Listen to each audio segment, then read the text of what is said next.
This is the Joroto X2 I bought on Amazon for $399 and it shipped to my front door in 2 days. In the next few minutes, I'm going to unbox it, build it, give you my first impressions of it, and for the first time on this channel, I'm going to introduce the TailHappy Score, which is my brand new ranking system I created for comparing indoor cycling bikes. And the Joroto X2 is going to be the first bike to get a TailHappy Score.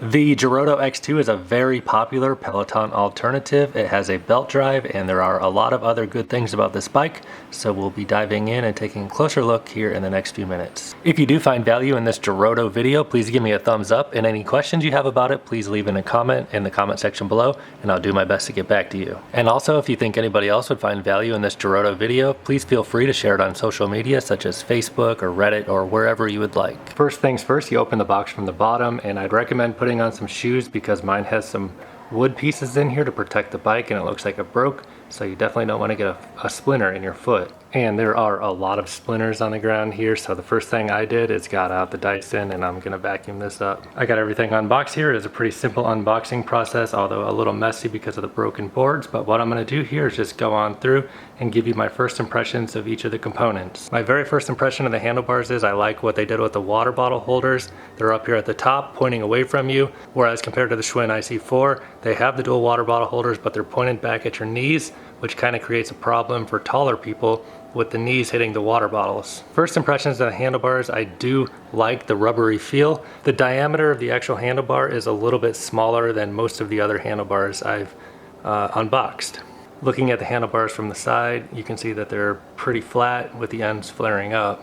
In terms of hand positions, there is like the close hand position, but not like a medium one before you start getting out onto the outer sides. My first impression of the stem for the handlebars is I really like it. Definitely thumbs up here. Very solid, heavy feel, but not only that, more importantly, there are adjustments to bring this thing up and down, obviously, but there are no holes for it to click into, so you get that micro adjustability in the handlebars. You don't have to click into specifically one hole that might be spaced 1 inch apart or so. Additionally, another really big benefit for this Joroto X2 is it looks like the handlebars will have the ability to slide forwards and backwards with micro adjustability, no holes to click into.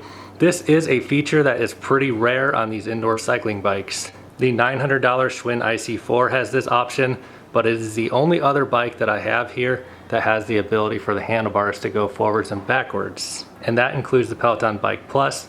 The Peloton Bike Plus and the Peloton Bike do not have this ability to move your handlebars back and forward to get a perfect fit on your bike. Taking a look at the seat post, very similar quality as the handlebar post. Very nice heavy chrome feel. I really like the look and feel of this. It's very reminiscent of the Sunny bike, which I consider to have a retro look to it, and I really just like the feel and look of this. The seat post does have holes for you to click into, so you're not going to have that micro adjustability in the height of the seat, but we'll get on the bike and test out how it actually feels when it gets on there. And also the seat will be able to go back and forth, which is very common. This is what the seat will go onto. It's a very heavy piece of metal and feels very solid and legit. As for the actual seat, it might be hard to tell on the camera, but this is a very wide and very padded, thick seat that is a lot different than most of the other seats I have seen on other bikes. For comparison, here's the Peloton Bike Plus, and putting the Joroto seat next to it, you can see it's much wider and it's much more squishy and padded, which I know a lot of people do prefer to have. The first thing they do is upgrade their seat to some sort of extra padded cushion or something like that. So this Joroto seat definitely comes with, you know, a bigger, thicker seat. For more comparisons against the Proform here, you can see that the Joroto seat here on my left hand is much wider and much thicker and padded. And also putting it up here against the Sunny bike, again, it's much wider. And in addition, it looks like there might possibly be some sort of suspension system. You'll just have to stick with me here and we'll check that out later. Also, you can move the seat forward and backwards along these rails in case you don't have enough adjustability on the seat post, and also it will tilt up and down. The rolly wheels in the front for mobility are kind of cheap, but I bet you they get the job done and they're just fine. On the bottom side of the front stabilizer bar, there are these little rubber feet that are adjustable, and they seem like they're perfectly fine. Same exact thing here on the back, they are adjustable and the same rubber feet. Here's what the screen looks like. We'll get more into this in just a moment. It does come with batteries, so that's nice.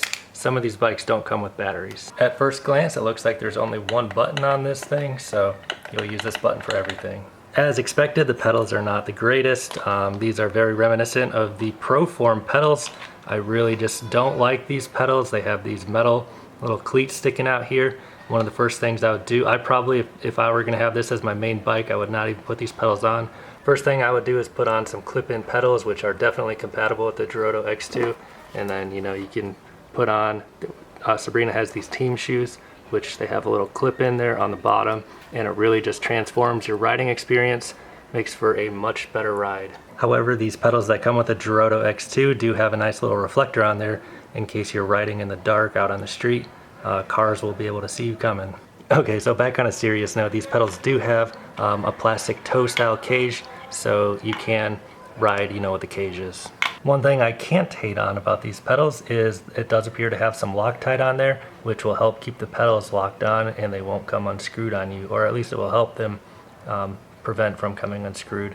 And then it has this little nut on the end, which will add a little extra security to keep the pedal on just in case. Honestly though, these pedals are about as bad as they get in terms of comfort, I think. The platform on these pedals is just very small, so it's always nice to have like a bigger platform on a pedal like this. So if you're not clipping in, it always definitely feels a lot better on your foot to have a pedal with a bigger platform rather than a small point of connection, and it's just not as comfortable for me. Pretty standard resistance knob over here is magnetic resistance, a physical connection, however, which is perfectly fine, totally good. Resistance knob feels good at first glance. It's got the stop on there as well. Here's what the flywheel looks like. To me, this is very reminiscent of the Sunny bike, which I regard as a high quality flywheel, but we're gonna get more into the flywheel. It does feel very heavy, which is nice, so this flywheel does seem like it's gonna have a lot of inertia. Again, we're gonna get into a little more here in a moment. I should also point out the radius of this flywheel looks really big, so that will also help with inertia. We'll take a look at the other side of the bike here in a little bit, but you know, it's this matte black kind of looking finish. Definitely feels like and looks like a pretty nice quality bike overall. I'm happy with the appearance of it. I do like the chrome looking flywheel, and I actually do like that pattern there on the front of it. Also, I would like to point out I do have a link to this bike in the description box below this video, so if you do decide you would like the Joroto X2, if you buy it through that link in the description box below the video, that does help support this channel. I'm not trying to convince you to buy the Joroto X2, I'm just saying, you know, if this is the bike you decide you want, if you do buy through the link in the description box, it will not cost you anything extra, but it will help support this channel. At first glance, it looks like this is going to be a very simple build. There's like 4 bolts here, and for the handlebars, seat post, very simple it looks like. So the first step here, you just take one of these bolts and you come from the underside. The instructions say to bring the bolt in from the bottom side, drop that washer on top right there, and then put the bolt on. So then you just snug them up with a wrench here and move on to the back. On the back side, you do the exact same thing. Come from the bottom side, put this nut on top, don't forget your washer, then tighten it up. And I have to admit, I really like the look of that chrome look against the matte black. The next step is to put the seat post on, which is extremely easy. Then you put the handlebar post on. Next you put the handlebars on, but whatever you do, don't forget to put the washer on the conub. I really like that these handlebars have the ability to slide forwards and backwards, because this seems to be like a very rare feature that is offered on these bikes. And it really helps you get the proper fit on your bike by being able to get these handlebars where you want them. In addition, it helps accommodate really short riders and also really tall riders. Slide the screen on there. Do you want your butt in this shot? Maybe. Plug it in and don't forget the batteries. Put the left pedal on, remembering to start hand tightening. Don't use your wrench until you get it threaded properly so you don't cross thread it. And also the left pedal, don't forget you turn counterclockwise to tighten it. And then put your hand on the stop and just kind of give it a little snug. You don't gotta go crazy because you don't want to strip it. On this particular bike, they ask that you put this nut on the back of the pedal, which will help secure it on there, although this really isn't a thing on most bikes.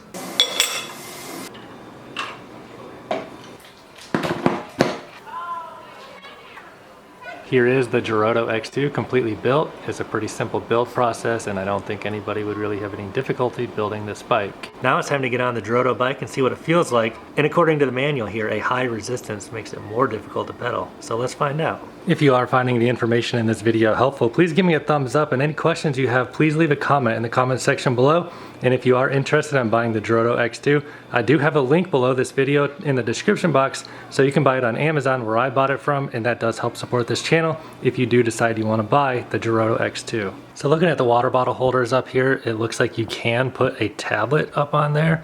However, it will block your water bottle holders in that case. And also looking at it from the side profile here, it looks like there isn't really exactly something to clip on over the front of that iPad or tablet there. So it might be possible, you know, if you're trying to run the Peloton digital app or iFit courses or Apple Fitness Plus, it might be possible to kind of accidentally knock your iPad off of there. Okay, so now let's get on the Joroto X2, and I'm just gonna kind of hop on there and give you my very first impressions. I have not been on this bike yet, so let's just get on there now and see what it feels like. Right off the bat, I can tell that the seat is quite a bit different on this bike than most other bikes. It's definitely a lot wider and a lot more squishy than most of the other bikes I've tested in the past. So as you probably already know, I'm 6'5". I have the seat on the maximum height right now, and I also have the handlebars on the maximum height. And I would say that at 6'5", that I don't think that my knee is quite extending as far as I would like it to. So, you know, I would say maybe the max height of this bike, I don't know what it technically is, but you know, 6'5" might be, you might be pushing the max height. I wish that the seat kind of went up maybe like another 2 inches or so. I have the resistance on the minimum right now. It's all the way turned to the left, in which it'll stop turning. And the minimum resistance is pretty minimal, you know, like it's where I feel like resistance 0 or 1 should be. Taking a closer look at the screen here, you actually don't get a lot of the metrics you would think that you should get on an indoor cycling bike with magnetic resistance. It gives you your time, speed, distance, and calories. So this bike does not give you your cadence, and it also doesn't show what your resistance level is on the screen. Additionally, it doesn't give you your power output either.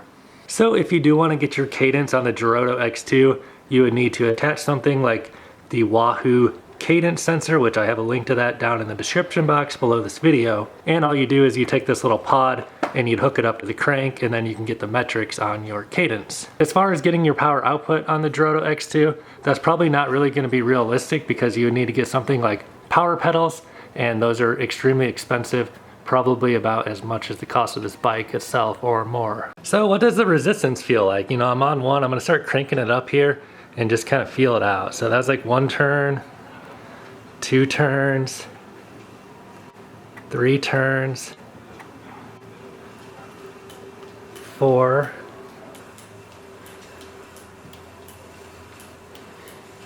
gonna continue cranking it, 5, 6,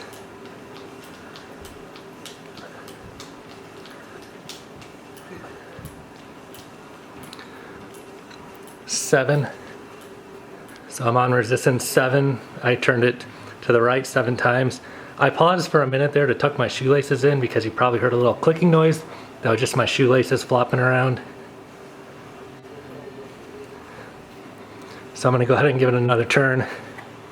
8, 9, 10. It's starting to get pretty difficult now after 10 turns to the right. 11, 12. Now it's really starting to get really pretty difficult, honestly. 13. Oh, wow. So this Joroto X2 has a pretty high max resistance. I'm gonna give it another turn. I think I was at 12 or 13, 14. Oh yeah, that is like a really high resistance.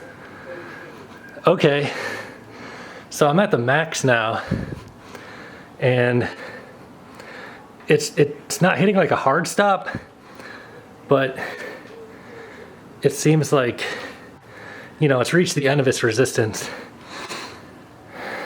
And I'm pedaling the Joroto X2 on max resistance right now. And I mean, this is a really high max resistance.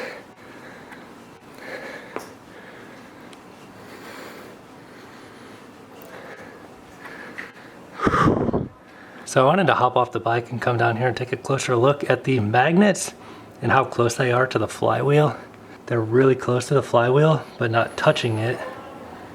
So yeah, I'd have to say the Joroto X2 has a really high max resistance, and I'm actually pleasantly surprised by it. So I'm on max resistance. I want to see how many turns it takes to get back down to minimum. So let's say that's the top. 1, 2, 3, 4, 5, 6, 7, 8, 9, 10, 11, 12, 13, 14. So 14 turns down to minimum resistance, and you can see how far the magnets are away at this point. Okay, so seeing it from that perspective, I'm gonna hop on the bike here, and you can just kind of see, I have the seat at the max height, and you know, I think that I would want the bend in my knee to be a little bit less than that for my height of 6'5". So I wish the seat came up a little bit higher. It is really nice that the handlebars can come up and down infinitely, you know, micro adjustments wise, there's no hole to click into. But I'm just gonna show you what it's like, what it sounds like, and what it looks like riding this bike. So right now I'm on the minimum resistance of 1, and I'm just gonna kind of feel out the drivetrain and explain my thoughts and opinions on this bike. So the magnetic resistance does make a little bit of noise. You can kind of hear it if you listen.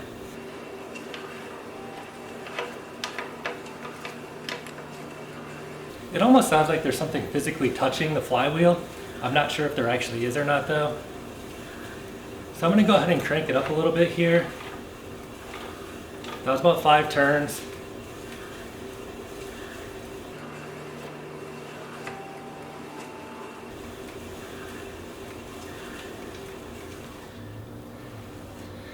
And I can tell the flywheel is really heavy. You know, I would say this flywheel, in terms of mass and weight, off the top of my head, I don't know what the flywheel weight of this is, but I can tell it has this really thick piece of metal on it, and the radius of this flywheel is actually really large. So that helps create a flywheel with more inertia.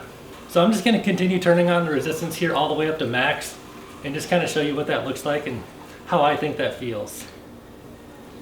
So yeah, that max resistance gets real heavy, real fast towards the top end. And honestly, I mean, the max resistance on this bike is really high.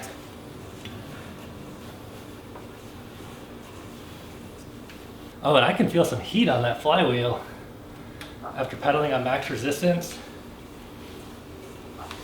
Oh yeah, that flywheel gets hot. I was actually riding with the handlebars in like kind of a medium position, not all the way back or all the way forward. I felt like that was about comfortable for me. I do actually have the seat all the way in the furthest position back. And like I mentioned, I have the seat on the maximum height up. Here's what the Joroto X2 looks like in its minimum configuration. Seats all the way forward, all the way down, handlebars are all the way down, and the handlebars are actually all the way back towards the seat as well. As a person who's 6'5", this is what it looks like for somebody in the minimum configuration. A real quick measurement here from the closest hand grip position up to the front of the seat shows about 18.5 inches probably to the front of the seat. And that's seat all the way forward, handlebars all the way back, everything in its lowest position. A quick measurement from the pedal up to the seat here measures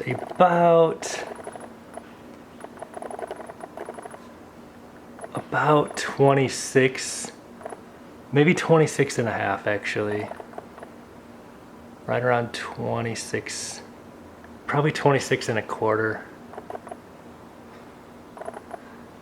However, it may be possible to swap out this seat for one that is a lower profile, which would bring, you know, that seat mass down a little bit lower. I went ahead and turned the bike around so we could take a closer look at the exact radius of the flywheel, measuring from the center of the hub here out to the outside. Looks like it comes in at right at about 9 inches exactly. So this is a rather large flywheel, which is good for inertia, and it has this big mass on the outside of it. So heavy flywheel, big radius, makes for good inertia. Since we're down here at the tape measure, I figured I might as well measure up from the center of the crank to the center of the flywheel, and that measures right at about 18.5 inches, which I'll bring the camera over here to show you. So from right there on over, it's so yeah, it comes in at about 18.25. Introducing the TailHappy Score. So I have an apartment full of bikes, and I've been trying to come up with a way to quantify and organize the pros and cons of these bikes in a meaningful way. And I've been thinking about it for a while, and I've been trying to come up with a system. So today I'm introducing the TailHappy Score, which is a new ranking system I came up with to rank indoor cycling bikes on a scale of 0 to 100. The scale has 10 categories, which are each ranked from 0 to 10, and I'll explain them as I go through for the Joroto X2. And I'd like to reserve the right to modify my ratings for this bike and also potentially modify the categories, so please check the description box to see if I change my mind on any of these rankings in the future.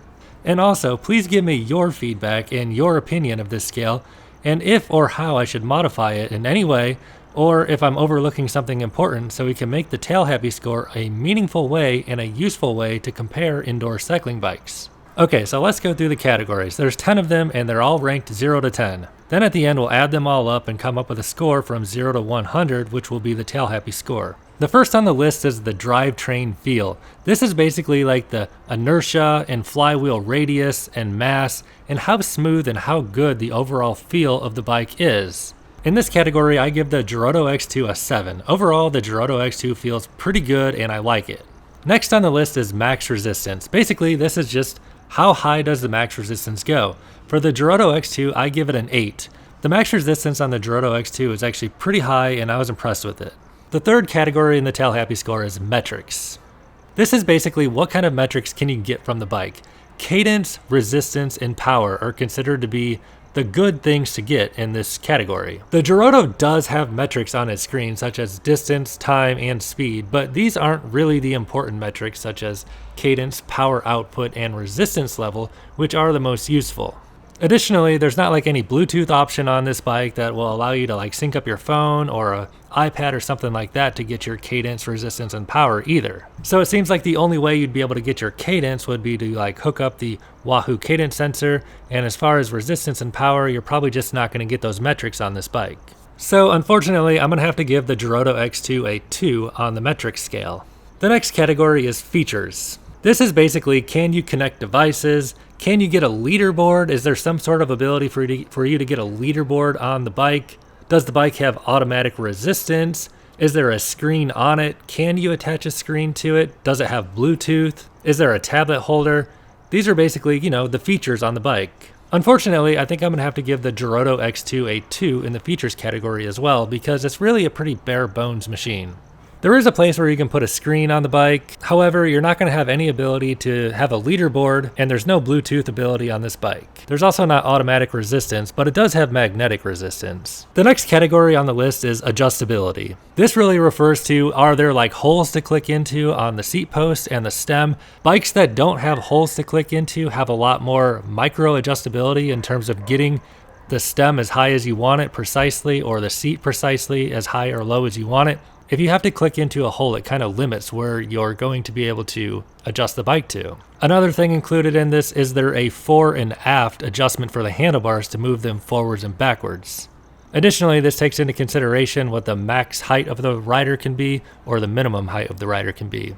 The Joroto X2 actually performs pretty well in this category, where I give it an 8 out of 10. It can move the handlebars forward and backwards, which is a pretty rare feature. Not even the Peloton bikes have that. Additionally, the stem does have micro adjustability. There are no holes to click into, moving that up and down. However, the seat doesn't really go as high as I would like it to for my height at 6'5", and also you have to click into a hole moving the seat up and down, so you don't really get that micro adjustability. So the Joroto gets an 8 out of 10 in the adjustability category. The next TailHappy Score category is comfort. This really regards points of contact you have with the bike, such as pedals, seat, and handlebars. The feel of the handlebars, the positions that you can grip onto, and also the diameter of the actual tubing. This category also takes into account the adjustment knobs and the feel of those as well. Overall, I give the Joroto X2 a 7 on the comfort scale. The pedals really aren't the greatest on this bike, and the pedals are definitely one of the first things I would change. For some people, I think that they're really going to like the seat because it's big and wide and squishy, and some people like this, but you know, seat is always a personal preference. The handlebar tubing on this bike is not the thickest. I really prefer a thick handlebar, and the Joroto X2 are amongst the thinnest handlebars I've seen on any indoor cycling bikes. But they do feel good, they have a nice rubber touch, and overall they're pretty good. The adjustment knobs have a pretty solid feel to them. They're not like a soft touch like you find on the Peloton Bike Plus, but they do work good and they do feel like a solid heavy duty quality. So the Joroto X2 does get a 7 out of 10 on comfort. The next category in the TailHappy Score is style. Pretty self-explanatory. How does the bike look? The bike is going to be in your home after all, and this is purely opinion based, so this score really just kind of reflects my personal opinion on how the bike looks. Overall, I'd give the Joroto X2 an 8 out of 10 on style. I like the way it looks. I really like the retro chrome, heavy-duty feel of the components, and I like the matte black look of it. Also, I actually really do like that design on the flywheel, and it looks really neat when you get the flywheel moving quickly, and it kind of looks like it's sitting still or starting to go backwards. And overall, I just really like the look of the Joroto X2. There are a few areas I could see improvement. I wouldn't say it's the best of the best, but I would give it an 8. The next category on the TailHappy scale is convenience, and this really is just how easy is it to get on the bike and just start riding. And this also takes into account doing an instructor-led class, like a Peloton class or an iFit class or some sort of instructor-led class. Is everything like they're ready for you to go, like the heart rate monitor, the tablet, all that stuff? The convenience factor is actually a big reason why we ended up getting a Peloton bike and upgrading from the Echelon. Because on the Echelon, we had to get our tablet set up and remember to have it charged and hook up all the stuff to get everything ready to roll. So convenience is a thing. But if you don't plan on using any instructor-led class like the Peloton app or anything like that, convenience is really just not important. Anyway, though, I'm going to give this a 6 out of 10 on the convenience scale because you do have to bring your own tablet and there's not really many electronics on this bike. So you're going to have to remember to keep your tablet charged and put it up there on the handlebars and just all the little minor inconveniences to starting an instructor-led class through a Peloton app or an iFit class or Apple Fitness Plus, yada, yada, yada. Next on the list is initial quality impression, and I cannot speak for the long-term quality of any of these bikes, so this is really just my initial observations looking at the build of the bike and putting it together and writing on it what my initial observations of how I feel like the bike is built and how long it's going to last. So don't take this too heavily. Definitely check the comment section. Anybody who has a long-term quality report, always put that down in the comment section for us to share that. For the Joroto X2, I give it a 7 out of 10 on initial quality impressions for me personally. It seems like a very sturdy bike, very well built, and I think it's a pretty good build. However, again, leave comments down below and fill us in on the long-term quality if you have experience with that. The final category on the TailHappy Score list is value, and that's basically taking in consideration the price versus what you get, and also considering recurring membership fees. Are there any recurring membership fees required to have the bike you have? How much does the bike cost, and what is the value? For the Joroto X2, I'd give it a 6 on the value scale. This bike costs about $400. There are no recurring fees you have to pay for the Joroto X2. However, you don't really get a lot of features such as the metrics. I've already talked about all the metrics. I'd kind of wish that you would at least get your resistance feedback, some sort of power output, and definitely cadence would be nice to have. And $400, it is a quality build. However, overall, I'm going to have to give this one a 6 on the value scale. So now to get our TailHappy Score, basically we just add up all those numbers we just went through in the individual categories, and that comes out to a total score of 61 for the Joroto X2. Overall, the Joroto X2 is a good bike. I like the look of it. The flywheel seems nice. I like the pattern on it. The components are pretty nice, minus those pedals. But overall, there's really not too much to complain about on the Joroto X2. Pretty solid build, and I'd say if you're thinking about getting it, I wouldn't say steer clear of it or anything like that. It's pretty good value. Overall, is the Joroto X2 a good bike? Yes, I think it is. And like I mentioned before, I do have a link to the Joroto X2 in the description box below this video, so if you are thinking about buying it or you are planning on buying it, if you do buy it through that link in the description box, that does help support this channel, so I would appreciate it. Thanks for watching this unboxing and review of the Joroto X2. Let me know your thoughts and comments on the TailHappy Score. And of course, feel free to share this video on social media such as Facebook, Reddit, or wherever you would like. That's all I have for you today. Click like, subscribe, and I'll see you in my next video.